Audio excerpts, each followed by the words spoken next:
Yesus, Anak Allah Maha Kudus, tercurahlah darah-Mu yang kudus. Surga bumi sujud menyembah-Mu, Allah Bapa dalam nama-Mu. Kudus kasih-Mu Yesusku, kudus kasih-Mu Bapakku. Kudus, kuduslah Roh Kudus-Mu, kudus, kudus nama-Mu. Boleh kita berikan tepuk tangan yang terbaik bagi Dia, saudara. Mari sama-sama nyatakan pujian. Yesus, Anak Allah Maha Kudus, tercurahlah darah-Mu yang kudus.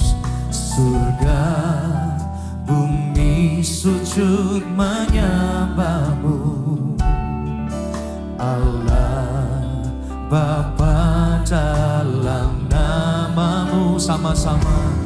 Kudus kasih-Mu Yesusku, kudus kasih-Mu Bapakku. Kudus, kuduslah Roh Kudus-Mu, kudus, kudus nama-Mu. Sama-sama angkat suaramu.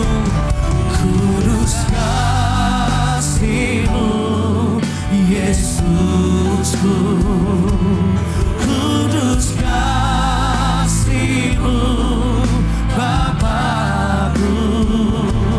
Kudus, kuduslah Roh Kudus-Mu, kudus, kuduslah nama-Mu. Mari saya undang kita bangkit berdiri sama-sama dengan iman, katakan oh. Kudus kasih-Mu Yesus, kudus, kudus kasih-Mu Tuhan.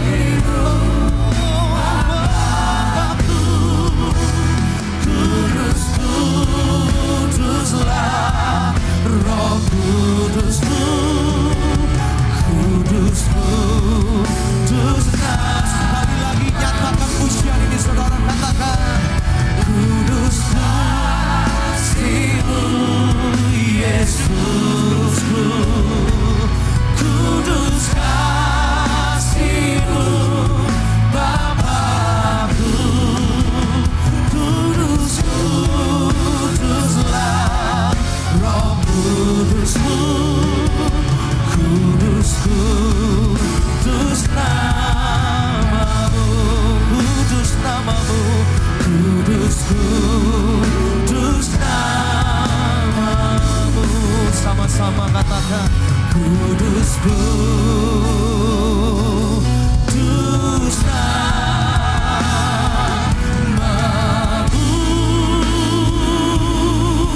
Oh, kudus nama-Mu Tuhan. Mari nyatakan ucapan syukur. Kami percaya Engkau menghidupkan setiap kami dengan apa yang Kau perbuat di atas kayu salib, Tuhan. Dan Engkau sudah membuktikan bahwa Engkau punya kuasa yang besar buat setiap kami. Nama-Mu Yesus di atas segala nama. Nama yang penuh dengan kuasa. Mari pagi hari ini bawa setiap kami, Tuhan, mengenal Engkau sebagai Tuhan dan Raja yang menebus setiap hidup kami. Memberikan kesempatan untuk kami memperoleh hidup yang baru, Tuhan. I worship you, Lord. I love you, Lord.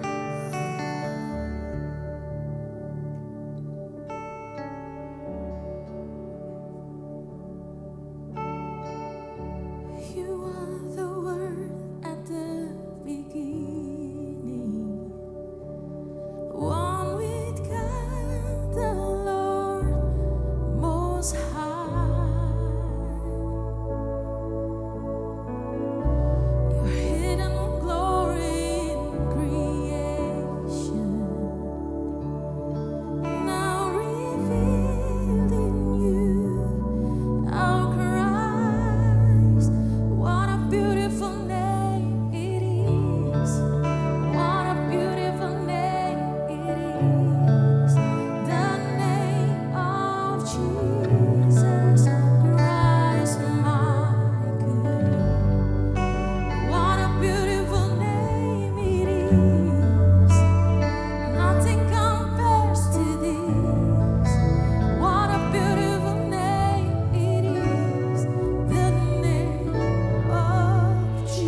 You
Haleluya, haleluya. Yesus. Terima kasih Tuhan atas hari ini.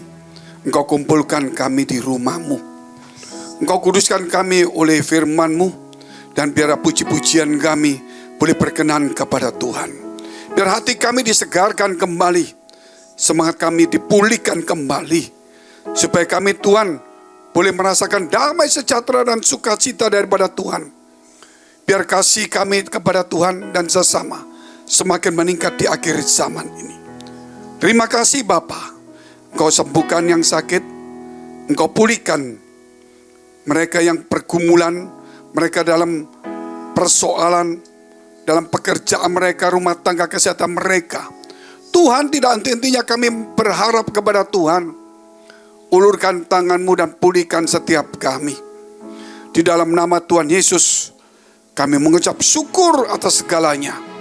Haleluya. Amin, amin, amin. Ya, silakan duduk. Shalom. Puji Tuhan, saudara yang dikasihi Tuhan. Ada satu hal yang luar biasa yang harus kita nikmati sebagai orang percaya, yaitu bahwa dosa kita sudah diampuni. Sehingga apa yang kita kerjakan sekarang untuk melayani sesama, untuk mendoakan orang lain, untuk beribadah, jikalau kita sungguh-sungguh, itu akan diperhitungkan oleh Tuhan. Lain perkara kalau dosa kita tidak diampuni, saudara. Hari ini apapun yang kita perbuat, baik itu satu kebaikan, itu tidak ada harganya. Sama dengan kalau kita punya hutang yang begitu banyak, kita nggak mungkin bisa bayar, kita cuma bayar bunganya, hutang tetap semakin banyak, saudara. Tetapi ketika semua hutang itu dihapuskan, mungkin kita punya sisa yang dulu untuk bayar bunga seandainya, karena hutang dihapuskan, uang yang sedikit itu diperhitungkan sebagai hal milik kita. Oleh karena itu saudara, jangan kita sampai berpangku tangan ataupun malas. Mari saudara, di akhir zaman ini kita terus bekerja, yaitu melakukan pekerjaan Tuhan. Terutama berbuat baik. Karena kekristenan sekarang saudara, hanya cuma berkata, oh dosaku sudah diampuni karena karena kasih Tuhan, jadi aku nggak perlu berbuat baik. Itu salah. Dosa diampuni supaya kita bisa berbuat baik. Amin. Kalau dosa tidak diampuni, bagaimana kita bisa berbuat baik? Kalau kita diikat oleh dosa dan kejahatan, bagaimana kita bisa berbuat baik? Karena cuma kita ingin supaya keluar. Kalau kita di penjara, bagaimana kita bisa berbuat baik? Kita harus keluar, usaha keluar dulu, saudara. Oleh karena itu Tuhan telah mengeluarkan kita, telah membebaskan kita. Sehingga saatnya ini orang percaya, setiap hari ayo menabur kebaikan. Bukan supaya kita diselamatkan, supaya kebaikan kita itu diperhitungkan Tuhan. Amin. Keselamatan sudah diberikan pada kita. Sehingga kita berbuat baik bukan supaya selamat, tetapi untuk memuliakan nama Tuhan. Oleh karena itu saudara, kebangkitan Kristus ini harus disikapi dengan kebangkitan iman kita. Kebangkitan Kristus bukan hanya dirayakan, tanpa dirayakan dia tetap bangkit. Saudara, orang gak percaya pun dia tetap bangkit. Saudara, yang perlu adalah kebangkitan kita itulah. Apa yang perlu kita bangkitkan? Semangat kita. Kalau kita nggak punya semangat, semua penyakit akan muncul. Penyakit kecil jadi besar, masalah kecil jadi besar, persoalan kecil jadi besar, saudara. Tapi kalau kita punya semangat, saudara, kita akan tetap kuat. Usia kita mungkin ada tambahan, mungkin kita sudah senior, tapi kalau kita punya semangat, saudara, gairah kehidupan itu masih terasa di kiri kanan. Walaupun kita masih muda, tapi kalau semangat gak ada, saudara, sama seperti semuanya walaupun terang, semuanya menjadi padam sepertinya. Jadi yang penting dalam kehidupan kita itu, mari gairah, kerinduan, semangat itu tidak boleh sampai padam. Oleh karena Yesus telah bangkit dalam hidup kita. Sebab itu ada firman berkata, bangkitlah kamu, karena Kristus telah bercahaya dalam hidupmu. Amin. Bangkit saudara, karena Kristus bercahaya dalam hidup kita. Jangan sampai saudara nggak ada cahaya. Coba kalau saudara lihat orang yang letih lesu, mukanya muram. Kecuali kalau kurang tidur, kurang makan.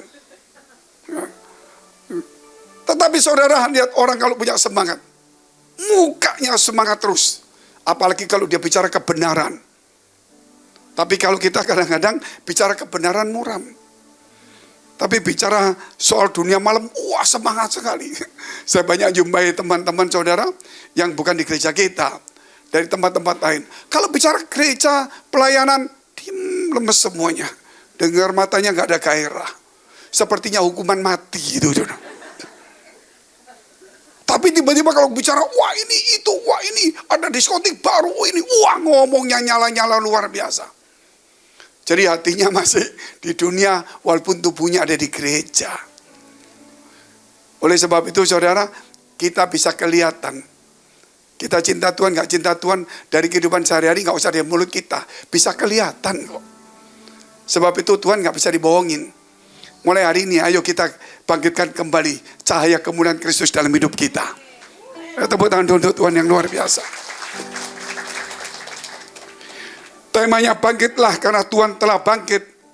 Ya, mungkin saudara ngomong, aku nggak mampu. Nah, kita lihat dulu. Matius 28 ayat 1 sampai dengan 7.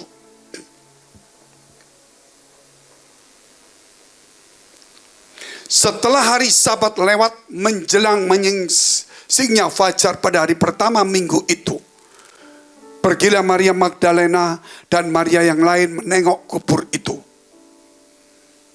Maka terjadilah gempa bumi yang hebat sebab seorang malaikat Tuhan turun dari langit dan datang ke batu itu dan menggulingkannya lalu duduk di atasnya. Tunggu dulu, saudara mesti lihat, batu digulingkan untuk apa? Pasti saudara berpikir supaya Tuhan keluar. Tuhan nggak usah batu digulingkan, Tuhan sudah keluar. Loh kenapa? Di ruangan tertutup saja dia bisa tembus tembok menemui Thomas, saudara.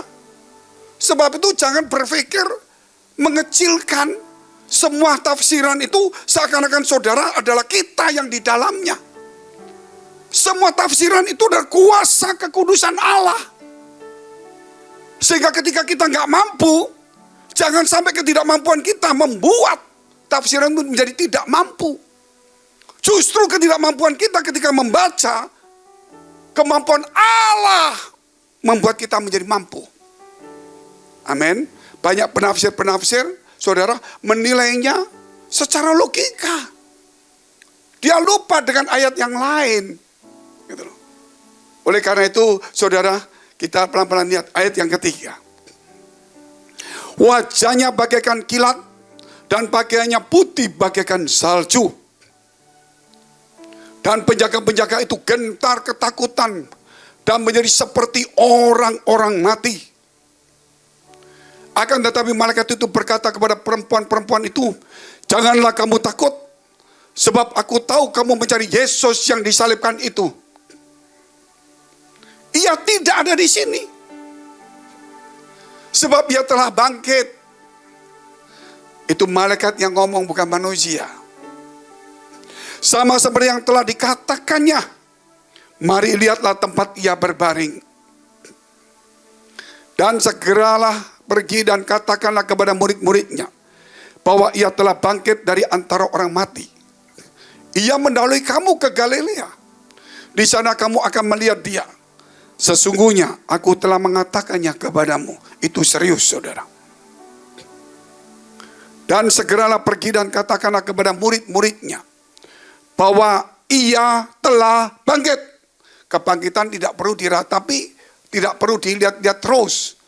Kebangkitan itu perlu disikapi untuk pergi membangkitkan orang lain. Amin. Saudara lihat, oh bangkit, luar biasa, bangkit, foto-foto. Itu kalau saudara pergi ke Israel foto. Tapi sikap rohani kita hari ini, pergi beritakan itu. Bangkitkan semangat orang-orang semuanya. Orang Kristen banyak, saudara, tapi belum tentu imannya bangkit. Semua pada lumpuh, semua mungkin. Ya. Sesungguhnya aku telah mengatakannya kepadamu. Sampai di sini dulu. Poin pertama, saudara, malaikat di kebangkitan Yesus. Tadi saya katakan, saudara, mengapa malaikat itu buat gempa bumi. Terus batu kubur yang besar, saudara, ya kuburannya segini lubangnya untuk orang masuk. Ya karena zaman dulu kan orangnya lebih tinggi sedikit lah. Jadi, saudara, batunya pasti lebih lebar gitu. Nah, perempuan-perempuan itu, dia berpikir, aku mesti pergi ke kuburan. Dia nggak berpikir siapa yang bisa buka batu ini. Di tengah perjalanan mereka berpikir, siapa yang buka batu nanti. Tapi yang penting dia punya niat dulu. Katakan amin dulu, saudara. Kalau saudara membaca dari Injil-Injil yang lainnya, maksudnya dari kitab yang lainnya, akan dikatakan perempuan, siapa nanti yang membuka batu itu? Tapi mereka tetap jalan. Itulah iman. Saudara, jangan kita berpikir, wah aku mau jalan, tapi bagaimana nanti? Kalau saudara mau jalan, jalan. Soal nanti urusannya apa, Tuhan akan terus kerjakan. Ketika kita melangkah, seperti Yosua ketika melangkah, para imam ketika melangkahkan kakinya di sungai Yordan, maka sungai Yordan terbelah menjadi dua. Jangan cuma melihat mujizat baru kita jalan. Banyak orang ingin melihat mujizat baru jalan. Dia lupa bahwa mujizat itu dalam diri kita. Ketika iman kita bertindak, mujizat itu terjadi. Makanya banyak orang Kristen ketika melihat mujizat, wah hebat. Seakan-akan dia tidak punya mujizat.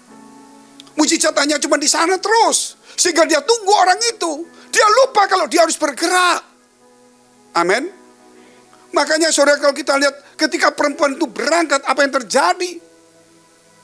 Ketika mereka pergi, siapa yang akan membuka batu itu, menggulingkannya? Tuhan sudah tahu terlebih dahulu. Dia utus malaikatnya untuk menggulingkan batu itu. Dan untuk mengusir para prajuritnya melalui gempa bumi. Saudara, mereka lari tunggang langgang. Akhirnya batu digulingkan. Malaikat itu duduk di sana. Untuk apa digulingkan? Bukan supaya Yesus keluar. Supaya perempuan ini, saudara, yang punya niat, tapi belum tentu mampu. Allah akan memampukannya. Ada bagian yang harus kita kerjakan. Ada bagian yang Tuhan kerjakan. Saudara, itu kekristenan yang sebenarnya. Kalau kita menunggu tanpa kita bertindak. Kita punya iman tapi tidak punya tindakan iman. Oleh sebab itu hari ini, mari apapun persoalan hidup kita.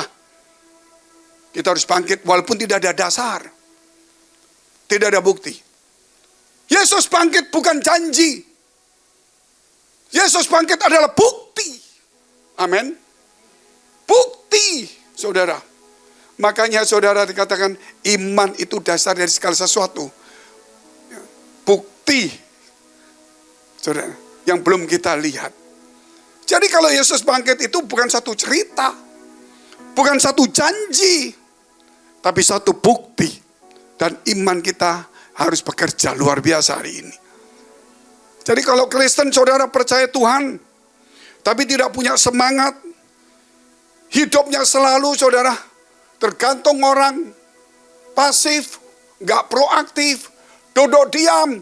Saudara, berarti dia punya iman tapi tidak punya tindakan iman. Kita harus punya tindakan iman. Amin. Zaman sekarang ini zaman otomatis semuanya. Otomatis semuanya. Pintu-pintu saudara, kaca-kaca semua. Gak perlu saudara, tunggu buka dulu. Saudara jalan, pasti buka sendiri dia. Karena dia otomatis. Betul ya? Jadi kita perlu. Jadi ada sesuatu tindakan iman. Kalau tidak, jalan tidak akan bisa terbuka dalam hidup kita. Kita tunggu-tungguan gak bisa.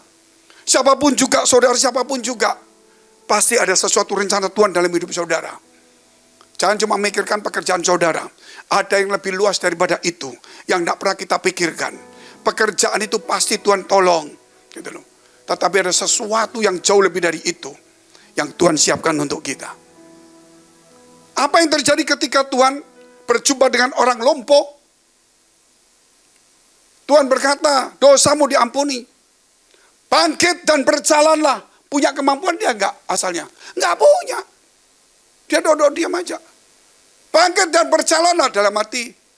Bangkit, duduk aja susah. Betul nggak saudara?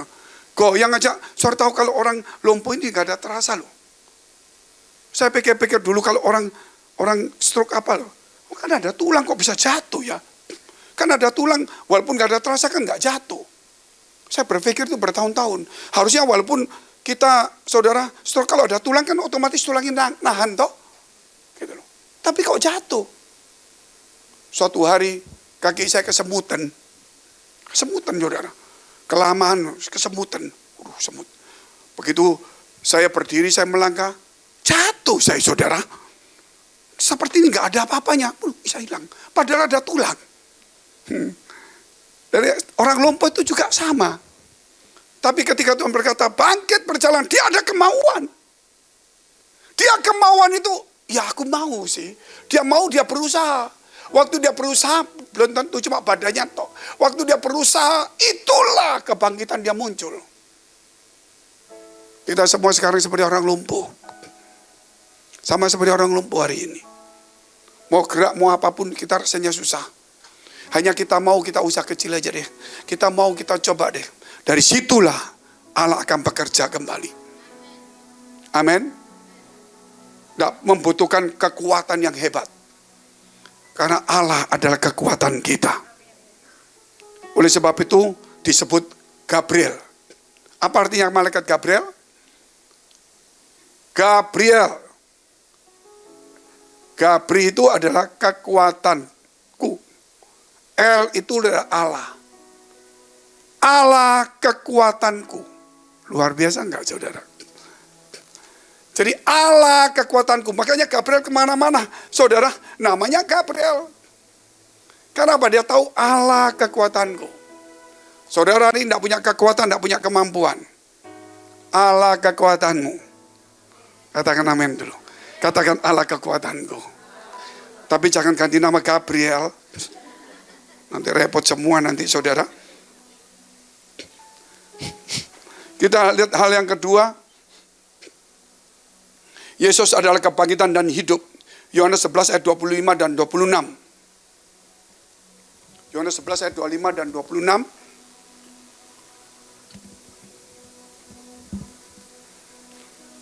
Makanya kerap kali malaikat Gabriel yang disuruh pergi menjumpai orang-orang, menjumpai namanya Daniel, menjumpai Maria yang rasanya tidak mampu.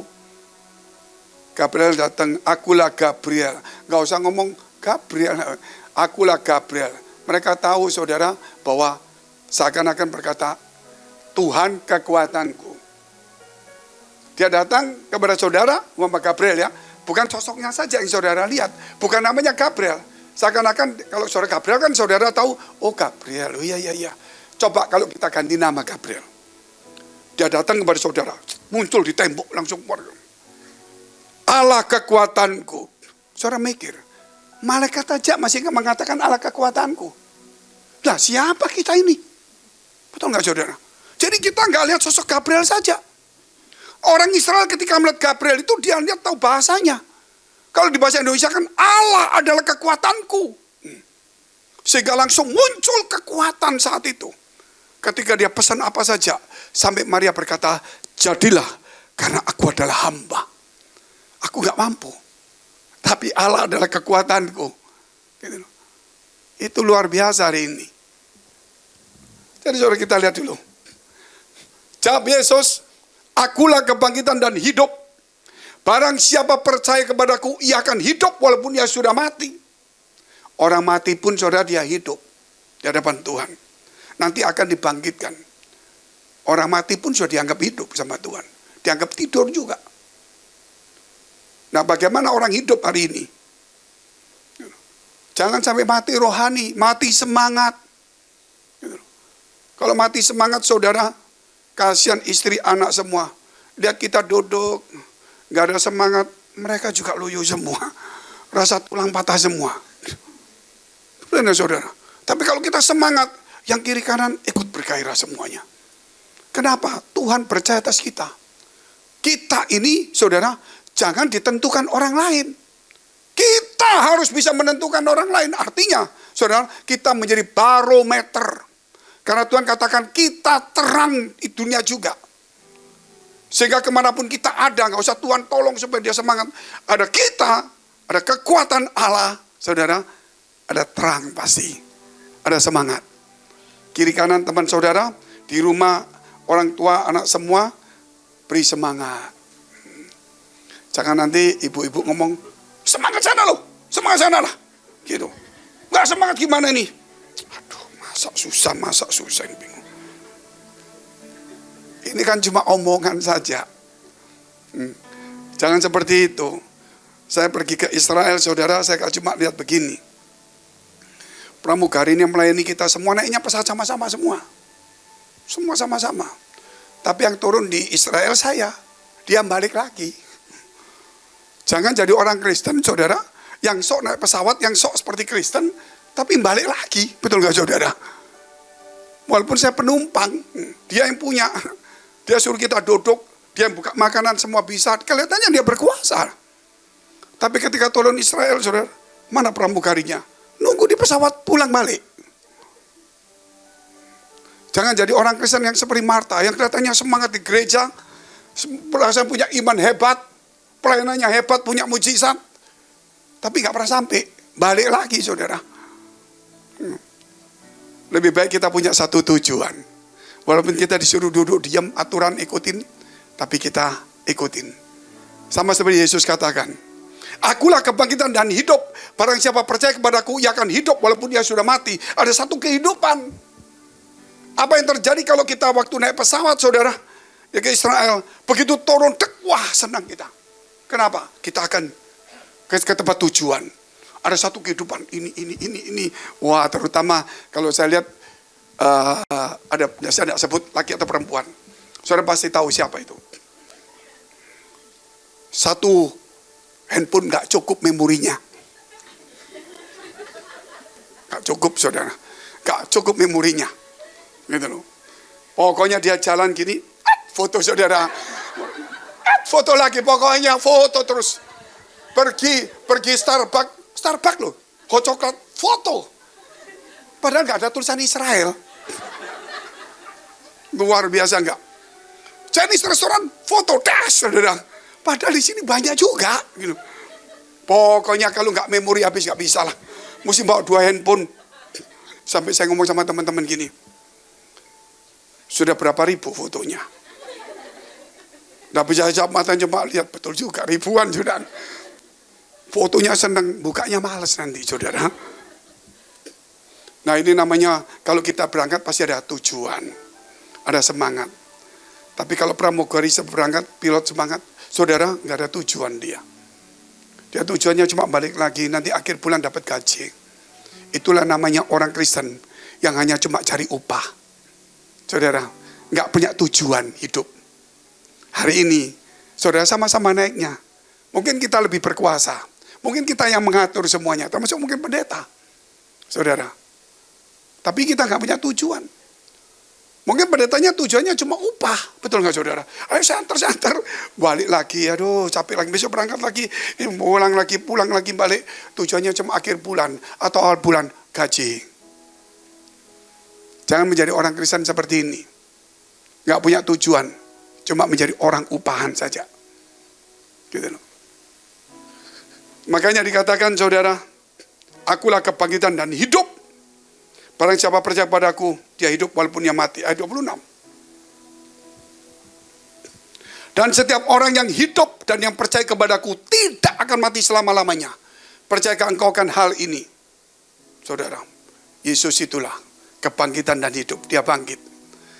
Dan bukan hanya dia bangkit. Orang yang percaya, dia akan tetap hidup. Amin. Walaupun mati, tapi hidup, saudara. Kadang-kadang susah diamung ya. Mati kok bisa hidup? Itu di hadapan Allah itu hidup dia. Memorinya ada pada kita. Orang tua kita yang pernah melayani kita, saudara. Dia meninggal. Tapi hasilnya adalah diri kita. Kehidupannya dia memang hilang, tapi ada dalam kehidupan kita. Kalau dia tidak mendidik kita, bagaimana kita bisa? Saudara. Dan kita akan meneruskan kembali itu. Satu hari, saudara, yang lampau ketika mama saya dipanggil Tuhan. Saat itu, saya beli tanah kuburan. Teman saya ada satu gereja desa, memang ada satu tanah kuburannya di bukit-bukit, masih murah saat itu. Saya bilang, saya mau beli tanah di situ deh, untuk kuburan. Wah, puji Tuhan Pak, kenapa? Saya juga butuh tanah kuburan. Oh kita sama-sama. Enggak, Bapak beli saya separuh, saya ambil separuh. Untuk apa? Ya jemaat kami ini di desa Pak. Kalau Kristen enggak boleh dikubur kuburan umum. Jadi banyak mereka balik agama. Jadi kami butuh tanah kuburan. Waduh, kami beli berapa ratus meter. Saya ngomong sama mama saya yang sudah meninggal, Mah, berapa ratus meter dibagi 2 aja, Mah. Supaya walaupun mama mati masih memberi orang lain itu. Berapa banyak nanti? Saya kasih kurang lebih dari ujung ini sampai ujung ini, saudara. Satu ruangan ini. Jadi kalau dipasang orang mati bisa sampai 60 orang. Minimal 60 orang disiapin tempat untuk mama saya. Mama saya dapat juga tempat segini. Dapat segini juga, jadi bagi 2. Saya ngomong, Ma, tempat ini kebesaran. Mama tak kasih 1 kali 2 saja. Oh kalau hidup ngamuk saudara. 1 kali 2 saja. Mungkin dia tanya kenapa. Ya sisanya kasih orang lain lah. Orang gereja, orang yang perlu nanti papa, sapa semua sini semua. Kalau butuh. Supaya walaupun mama mati, karyanya tetap jalan. Luar biasa. Itu ide yang luar biasa. Terus saudara, ada beberapa orang kan nyumbang. Kematian kan nyumbang. Kita dapat uang ini. Dapat uang. Ada teman saya yang suka barengi mama saya. Orangnya susah miskin. Saudara, saya belikan sepeda motor 2. Saya kasih dia, sepeda motor 2. Dari siapa? Dari mamaku. Hah? Dia bingung saudara. Mama mau ngasih aku? Iya itu mamaku yang ngasih. Walaupun dia mati, dia bisa memberi. Yaitu uang yang ada pada dia. Itu untuk kamu. Bukan saya. Kalau itu uang saya kasih dari saya. Ini untuk dia kok. Dari dia. Itu artinya saudara, walaupun mati pun, kita tetap harus punya tanda-tanda yang luar biasa. Oleh sebab itu waktu kita hidup, tanamkan semua kebaikan. Amin. Tanamkan sesuatu yang luar biasa. Suatu hari kita akan meninggalkan bumi ini. Tapi jejak kaki kita, itu telah membawa banyak orang menjadi orang-orang yang dipakai Tuhan. Sebab itu saudara, kehidupan ini perlu. Banyak orang Kristen akhirnya kalau kita melihat, dia mengasihi tapi kasih itu sudah menjadi padam. Sehingga Tuhan berkata melalui kitab Wahyu, kembalilah kepada kasih semula. Bahwa engkau telah jatuh terlalu dalam. Bertobatlah. Sebab engkau telah meninggalkan kasih semula. Dia di gereja, punya pelayanan, punya mujizat, punya berkat, saudara. Yang dia lakukan, semua dia lakukan. Tapi dia lakukan bukan dengan kasih yang menggebu-gebu. Hanya satu kewajiban. Dan itulah hari ini yang harus kita bongkar pada tahun ini. Supaya kita jangan terus melakukan satu kewajiban di dalam agama dan kehidupan kita. Tapi kita mesti rubah, saudara. Bukan kewajiban. Kita buat satu sejarah dan karya yang indah dalam hidup ini. Karena Tuhan itu telah bangkit. Dan kita pun, saudara, harus bangkit dari kematian semangat kita. Ya, dari orang yang tidak mau berpikir, orang yang tidak mau berkarya, saudara. Kita harus berubah. Waktu tinggal sedikit sekali, saudara. Walaupun sisa sedikit, mari kita berjuang. Jangan saudara, oh aku sudah pensiun, oh aku sudah begini. Dodo diam. Enggak, saudara. Semakin kita punya banyak waktu, semakin kita harus merenungkan firman. Dan kita harus lebih dekat dan membawa orang dekat kepada Tuhan. Amin. Hal yang ketiga kita lihat,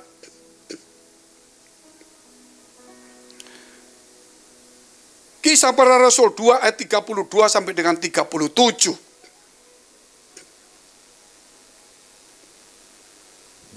Yesus inilah yang dibangkitkan Allah. Dan tentang hal itu kami semua adalah saksi. Ini ketika, saudara, para rasul-rasul. Waktu Yesus naik, mereka kembali ke Yerusalem. Mereka berdoa puasa. Dan akhirnya Roh Kudus turun pada mereka. Mereka orang yang ketakutan. Petrus yang merasa takut dulunya sampai menyangkal Yesus. Ketika Roh Kudus turun, dia membuka jendela. Dia berkata, saudara, dia berani bersaksi. Dulunya dia menyangkal. Karena Roh Kudus turun, dia berani bersaksi. Dan sesudah ia ditinggikan oleh tangan kanan Allah dan menerima Roh Kudus yang dijanjikan itu, maka dicurahkannya apa yang kamu lihat dan dengar di sini. Sebab bukan Daud yang naik ke surga, malah Daud sendiri berkata, Tuhan telah berfirman kepada Tuanku. Daud berkata, Tuanku. Siapa tuannya Daud? Ya Tuhan sendiri, saudara. Duduklah di sebelah kananku, sampai kubuat musuh-musuhmu menjadi tumpuan kakimu. Jadi seluruh kaum Israel harus tahu dengan pasti bahwa Allah telah membuat Yesus yang kamu salibkan itu menjadi Tuhan dan Kristus. Menjadi Tuhan dan Kristus. Ketika mereka mendengar hal itu, hati mereka sangat terharu. Lalu mereka bertanya kepada Petrus dan rasul-rasul yang lain, apa yang harus kami perbuat saudara-saudara? Dan saat itu 3.000 orang bertobat. Yesus bangkit, saudara, adalah bukti bahwa dia adalah Tuhan. Sudah tidak bisa enggak. Dia Tuhan. Berarti yang ketiga kita melihat Yesus Tuhan atas kehidupan kita. Siapa yang bisa mengatasi hidup kita? Hanya Tuhan. Yesus Tuhan atas kehidupan, ya termasuk kita, saudara. Firman Tuhan berkata apa? Tiap langkahku, kakiku, Tuhan yang pimpin. Amin. Gak usah takut, saudara. Hidup ini selalu ada hal yang luar biasa yang tidak pernah kita pikirkan, tapi tiba-tiba terjadi yang baik karena Allah turut bekerja. Siapa yang memimpin langkah saudara sampai di tempat ini? Ya saya yang mau, Pak. Siapa yang saudara sampai ke sini? Ya karena saya janjian, Pak. Kalau Tuhan tidak memberi kekuatan kepada kakimu, mana mungkin sampai di sini walaupun kita mau. Amin.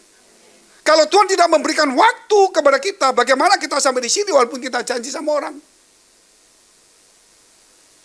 Seandainya saudara mau berangkat ke sini, tiba-tiba saudara, kita bilang aja, airnya bocor kerannya, terpaksa nunggu. Tukang keran datang, sambil nutup-nutup gak karuan. Gak bisa. Walaupun kita mau, mungkin karena kita janji sama orang lain, tapi Tuhan tetap menetapkan langkah kita. Jadi jangan saudara berkata, oh aku yang menentukan hidupku, aku sini aku mau. Kalau Tuhan tidak izinkan, walaupun kita mau, tidak akan bisa.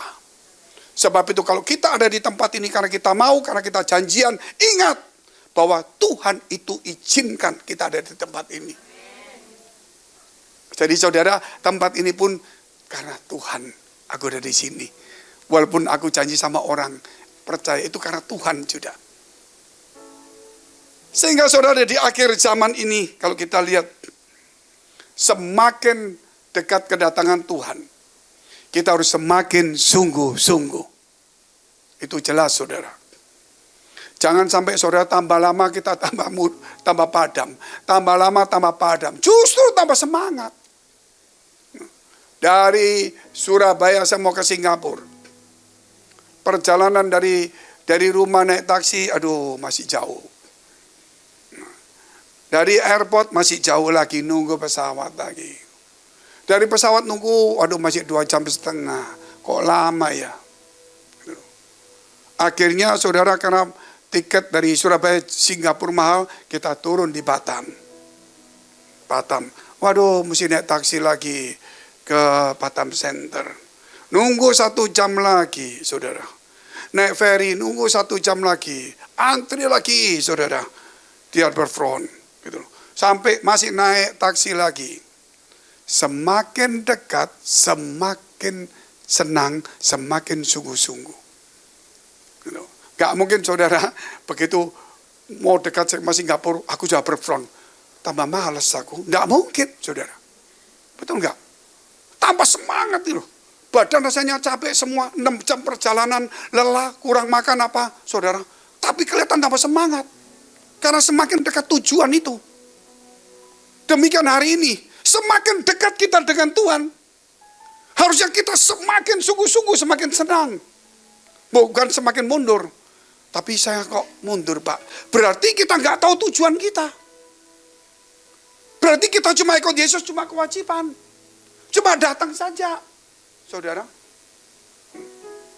jangan sama seperti saudara ikut arisan. Sudah dapat arisannya dulu, jadi cuma datang, nggak berharap dapat, karena sudah dapat. Cuma datang makan aja, mau lihat siapa yang dapat, siapa yang dapat ini.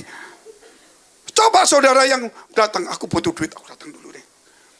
Disebutkan namanya, Feng, waduh Fengki, Fepi, salah lagi saudara. Besok datang lagi.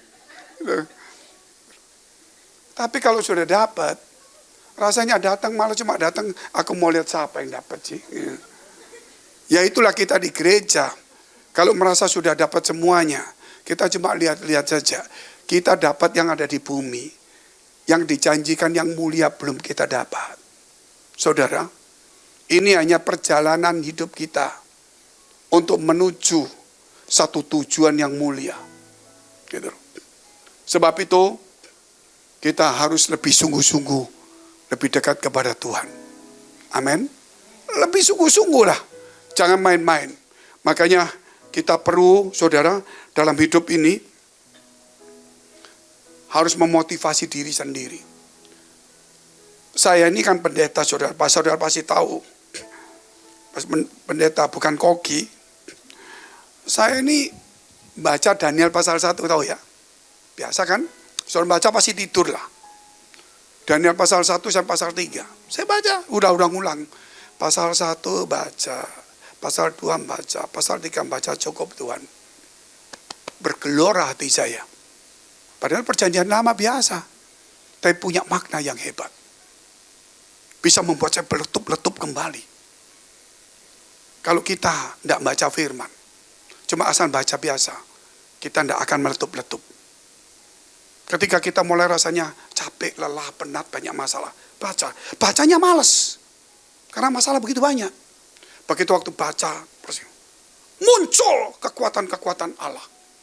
Salah satunya saudara, raja itu, sebagaimana Tuhan tentukan, akan ditawan. Dan Tuhan telah atas izin Tuhan, Daniel itu akan diangkat. Dan kasih sayang Tuhan kepada Daniel, maka dia dianugerahkan. Ternyata kita melihat di tengah kesulitan, Allah tetap bekerja. Katakan amin dulu saudara. Sebab itu jangan sampai saudara merasa diri kita yang bekerja. Allah yang bekerja dalam hidup kita. Kita ikuti terus. Kita berjuang terus. Kita akan tahu bahwa kita adalah pemenang. Mari kita bangkit berdiri, kita mau berdoa. Apapun yang kita hadapin saat ini, berapapun usia kita, rubah pandangan hidup kita. Gereja bukan satu tempat pertemuan rutinitas, tapi gereja ada satu tempat, saudara, untuk kita memperbaiki hidup kita, hubungan kita dengan Tuhan. Biar kebangkitan Tuhan ini, saudara, menjadi kebangkitan hidup kita. Bukan sekedar merayakan, tapi ada satu kebangkitan rohani kita, iman kita dan semangat kita. Supaya sisa hidup kita ini berkarya, karena kita tahu lebih dekat lagi. Kita punya tujuan. Kau memberkati kami semua, Engkau menyucikan, menguduskan kami semua ya Tuhan. Biar pada kenaikan, pada kebangkitan Tuhan ini, sampai Engkau naik, sampai kami merayakan Pentakosta Roh Kudus turun. Bukan satu perayaan, tetapi sesuatu kebangkitan rohani iman kami semuanya. Yang tidak bergairah menjadi bergairah, yang tidak semangat punya semangat. Biar cahaya kehidupan-Mu ada dalam hidup kami. Yakinkan dalam diri kami Tuhan, bahwa Engkau yang menetapkan langkah-langkah orang. Sebagaimana Kau katakan, Tuhan menetapkan langkah-langkah orang yang hidupnya berkenan kepadanya. Kau mengurapi, menguduskan kami semuanya. Di dalam nama Tuhan Yesus, mari kita berdoa syafaat untuk semua gereja yang ada di seluruh dunia. Kami berdoa Tuhan untuk semua gereja yang ada di seluruh dunia, dari hamba Tuhan sampai kepada umat Tuhan. Kiranya Kau memberkati mereka supaya mereka menjadi berkat dan hidup mereka berdampak. Supaya di mana gereja mereka melayani dan berjemaat, dipenuhi orang-orang yang takut akan Tuhan dan tulus hatinya. Kami berdoa untuk semua gereja yang ada di seluruh dunia, supaya mereka bersatu rukun dan tidak terpecah-pecah. Supaya dunia percaya Yesus adalah Tuhan bagi kemuliaan Allah Bapa di surga. Demikian gereja di mana kami menggembalakannya, gereja Blessing in the Spirit. Kami berdoa Tuhan untuk semua persembahan yang dipersembahkan umat-Mu, kiranya menjadi dupa yang harum di hadapan Tuhan. Dan Kau menerima persembahan sebagaimana persembahan Habel. Tuhan memberkati segala pekerjaan rumah tangga, kesehatan, iman rohani mereka, sampai kepada anak cucu mereka. Biar kebajikan kemurahan Tuhan selalu menyertai mereka. Mari dekapkan kedua tangan-Mu di dadamu. Karena untuk menerima berkat itu mudah dan pasti. Namun menjaga hati itu sukar. Sebab itu Tuhan berfirman dalam Amsal 4 ayat 23. Jagalah hatimu dengan penuh segala kewaspadaan, karena dari situlah terpancar kehidupan. Jadilah berkat dan terimalah berkat rahmat anugerah dari Allah Bapa di surga. Di dalam putra tunggalnya Yesus Kristus yang sudah mati bagi dosa-dosa kita dan bangkit pada hari ketiga, sehingga kita punya Tuhan Allah yang hidup, dan iman kita bukan kepada Tuhan yang mati. Dan Dia naik surga menyediakan rumah bagi kita, sehingga kita punya pengharapan yang pasti. Dan Dia akan datang kedua kali menjemput gereja jemaat dan umatnya yang berjaga-jaga kudus, dewasa dan bijaksana, serta menghakimi dunia. Di dalam persekutuan dengan Roh Kudus membuat hati kita berkobar-kobar, roh kita menyala-nyala, sehingga kita senantiasa di dalam kasih semula kepada Tuhan. Roh Kudus menghibur, menguatkan, memelihara, menginsyafkan, menuntun, memimpin kita kepada kebenaran dan kekudusan, dan membuat kita menjadi saksi Kristus mulai hari ini sampai selama-lamanya. Mari kita akhiri dengan doa yang diajarkan Tuhan Yesus pada kita. Bapa kami yang ada di surga, dikuduskanlah nama-Mu. Datanglah kerajaan-Mu, jadilah kehendak-Mu di bumi seperti di surga.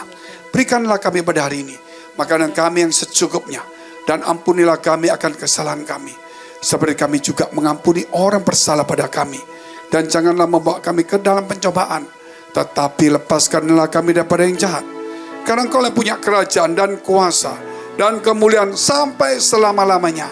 Amin. Kudus kasih-Mu, Yesusku. Kudus kasih-Mu, Bapakku. Kudus, kuduslah Roh Kudus-Mu. Kudus, kudus nama-Mu. Sama-sama angkat suaramu. Kudus kasih-Mu, Yesusku. Kudus kasih-Mu, Bapakku. Kudus, kuduslah Roh Kudus-Mu. Kudus, kuduslah nama-Mu. Mari saya undang kita bangkit berdiri sama-sama dengan iman, katakan oh.